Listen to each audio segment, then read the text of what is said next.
అనంతపురం ఈ స్టాంపుల కుంభకోణంలో జిల్లా ఎస్పీ జగదీష్ మాట్లాడుతున్నారు. లైవ్ ద్వారా చూద్దాం. నుంచి వీళ్ళు కొనుక్కొని స్టాక్ హోల్డింగ్ కార్పొరేషన్ ఆఫ్ ఇండియాకి ఆల్మోస్ట్ అప్రాక్సిమేట్లీ 32,000 రూపీస్ వీళ్ళు పే చేయడం జరిగింది.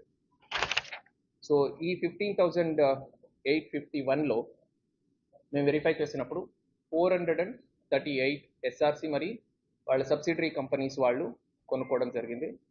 సో దీనికి సంబంధించి SRC and subsidiary companies 32 lakhs అమౌంట్ని ఆన్లైన్ పేమెంట్ చేయడం జరిగింది. ఈ సంబంధిత ముద్దాయి ఎవరున్నారు, బోయ ఎర్రప్ప వాళ్ళ అకౌంట్కి ఈ అమౌంట్ని ట్రాన్స్ఫర్ చేయడం జరిగింది. అయితే బోయ ఎర్రప్ప ఈ 32 lakhs అమౌంట్లో ఓన్లీ 6.5 lakhs మాత్రమే అతను స్టాక్ హోల్డింగ్ కార్పొరేషన్ ఆఫ్ ఇండియాకి పే చేస్తూ మిగతా 25,50,000 రూపాయలని ఆయన పాకెట్లో ఉంచుకోవడం జరిగింది. సో ఇది మనము సోఫార్ ఈ 438 మాత్రమే మనము వెరిఫై చేయడం జరిగింది. ఇంకా కామన్ పబ్లిక్ సంబంధించి 15,400 చేంజ్ ఈ స్టాంప్స్ మేము ఇంకా వెరిఫై చేయాల్సి ఉంది. సో దీంట్లో మనకు డిఫరెంట్ ఏజెన్సీస్ ఇన్వాల్వ్ అయ్యి ఉన్నాయి, బ్యాంక్స్ ఇన్వాల్వ్ అయ్యి ఉన్నాయి, అండ్ కార్పొరేషన్స్, ఇన్స్టిట్యూషన్స్ ఇన్వాల్వ్ అయ్యి ఉన్నాయి, stock holding corporation of India. వీళ్ళందరి నుంచి కూడా మేము దీని వెరిఫికేషన్కి సంబంధించిన డీటెయిల్స్ అన్ని కూడా అడగడం జరిగింది. సో ఈ డీటెయిల్స్ అన్నీ వచ్చిన తర్వాత మాకు ఫర్దర్గా ఇంకా దీంట్లో టోటల్ ఎన్ని exact number of stamps fraud అయ్యి ఉన్నాయి, దాంట్లో టోటల్ అమౌంట్ ఎంత గవర్నమెంట్కి చెల్లించాల్సింది అండ్ గవర్నమెంట్కి ఇతను చెల్లించకుండా ఎంత అతను డబ్బు ఉంచుకున్నారు లేదా తినేశారు అనేది మనము ఎగ్జాక్ట్గా అసర్టైన్ చేయగలుగుతాం.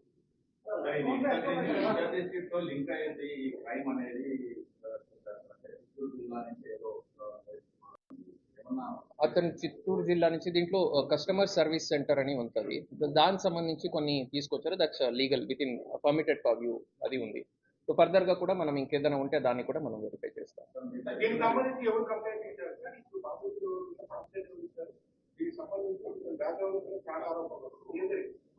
దీనికి సంబంధించి మనకు ఎస్ఆర్సి కంపెనీ నుంచి ఏజిఎం సతీష్ గారు, అలాగే సూరజ్ ఇన్ఫ్రా తరపు నుంచి వాళ్ళ అకౌంటెంట్ శ్రీనివాస్ గారు, అలాగే నియో కన్స్ట్రక్షన్ తరపు నుంచి షేక్ ఇమాం జుబేర్ గారు కంప్లైంట్ ఇవ్వడం జరిగింది. ఇది కాకుండా చంద్రశేఖర్ అని చెప్పి కళ్యాణ్ దుర్గం ఒక నివాసి కూడా మాకు కంప్లైంట్ ఇచ్చారు.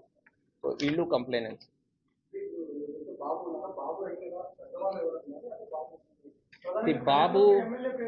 బాబు ఈ కేసులో మనం చూసినట్టయితే బాబు వాళ్ళ వైఫ్ పేరు మీద ఇది రిజిస్టర్ అయ్యి ఉంది. సో బాబు వాళ్ళ వైఫ్ కట్ట భార్గవి వాళ్ళ పేరు మీద రిజిస్టర్ అయ్యి ఉంది మీ సేవ.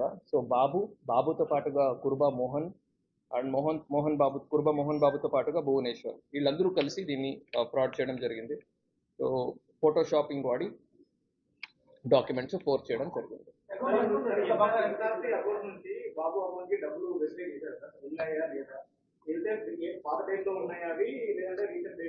సో మనం ప్రతి ఒక్కటి కూడా కరెస్పాండింగ్ డేట్ ఆఫ్ ట్రాన్సాక్షన్ ఏ రోజున జనరేట్ అయ్యి ఉంది, ఏ రోజున కన్స్యూమర్ ఎవరు పర్చేస్ చేశారు వాళ్ళ అకౌంట్లో నుంచి డబ్బులు పోయాయి, అండ్ వాళ్ళ అకౌంట్లో నుంచి బాబు అకౌంట్కి పోయిన అమౌంట్ ఎంత, ఏ డేట్న పోయింది, సబ్సిక్వెంట్గా బాబు అకౌంట్లో నుంచి ఆ రోజు ఎంత అమౌంట్ది బాబు మీ సేవకి లేదా స్టాక్ హోల్డింగ్ కార్పొరేషన్ ఆఫ్ ఇండియాకి చెల్లించారు. ఇవన్నీ డీటెయిల్స్ కూడా మనము తరువుగా వెరిఫై చేయాలి. ఆయన అకౌంట్లో నుంచి ఆయన విత్డ్రా చేసుకోవడం జరిగింది. సో ఈ నలుగురు ఎవరు ముద్దాయిలు ఉన్నారో వాళ్ళందరూ సంబంధించిన అకౌంట్స్ కూడా మనము తరువుగా వెరిఫై చేయడం జరిగింది. సో గత 2 సంవత్సరాల నుంచి మనము చూసినప్పుడు ఆల్మోస్ట్ 2 crores వర్త్ ట్రాన్సాక్షన్స్ నలుగురు ముద్దాయిలు అకౌంట్లో నుంచి కూడా మనము చూస్తున్నాం. సో దీంట్లో సో గోల్డ్ అట్లాంటిది అయితే ఏమీ లేదు. సో వాళ్ళ లాకర్స్ కూడా ఏమీ కూడా అవైలబుల్ లేదు, వాళ్ళ హౌస్ కూడా మనం సర్చ్ చేయడం జరిగింది. సో ఇంకా అమౌంట్ వస్తే నేను చెప్పినట్టు అందరూ నలుగురిది కూడా కలిపి అరౌండ్ 2 crores దాకా